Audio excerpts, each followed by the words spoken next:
নমস্কার। আজকের কবিতা আমার মায়ের চোখ, লিখেছেন রফিক আজাদ। আমার পিঠের ঠিক মাঝখানে সর্বক্ষণ আমি অশ্রু জলে ভেজা দুটি চোখ টের পাই। চোখ দুটি আমার মায়ের। যখন যেখানে যাই, যুদ্ধ ও শান্তিতে, নগরে বন্দরে গ্রামে, শত্রু বা মিত্রের ঠিকানায়, উদ্বেগে আকুল সিক্ত ওই দুটি চোখ আমাকে আগলে রাখে, চোখে চোখে রাখে।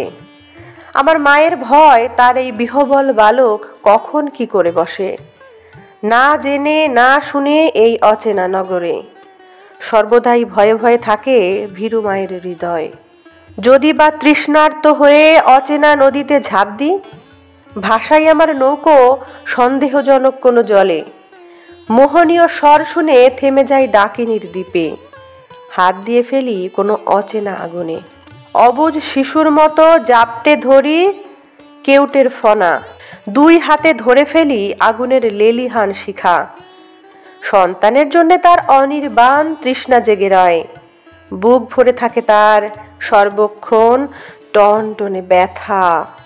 দুইটি সন্তান তার মারা গেছে আগুনে ও জলে। সেই থেকে এই দুই শক্তিকে বিষম ভয় তার। এখনো সে অশ্রু ভেজা দুই চোখে বাঁচিয়ে রেখেছে আমার জন্মেরও আগে অপমৃত দুইটি সন্তান। ভয়ে ভয়ে থাকে সে সর্বদা, পাছে তার এই কনিষ্ঠ সন্তান যদি ঝাঁপ দেয় মৃত দুই সন্তানের মতো ওই জলে বা আগুনে। তার তো জানার কথা নয়, আগুন আমার ভাই আর জল মাছেদের মতো আমি জল ভালোবাসি। সর্বশেষ সন্তানের জন্যে তার অসম্ভব ভয়। যেন সে এখনো শিশু, হামা দেয় কোলে করা শিশু, হাঁটতে না জানা, সাঁতার না শেখা, হিসেবে অপটু এক শিশু।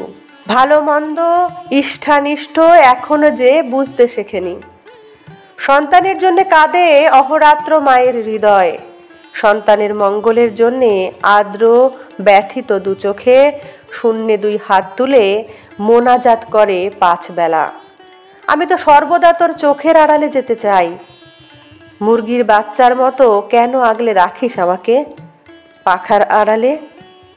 সারাটি জীবন ধরে মাতৃক্রোড়ে থেকে যাব নাকি? তোর কোল থেকে নেমে হামা দেব, হাঁটতে শিখব না?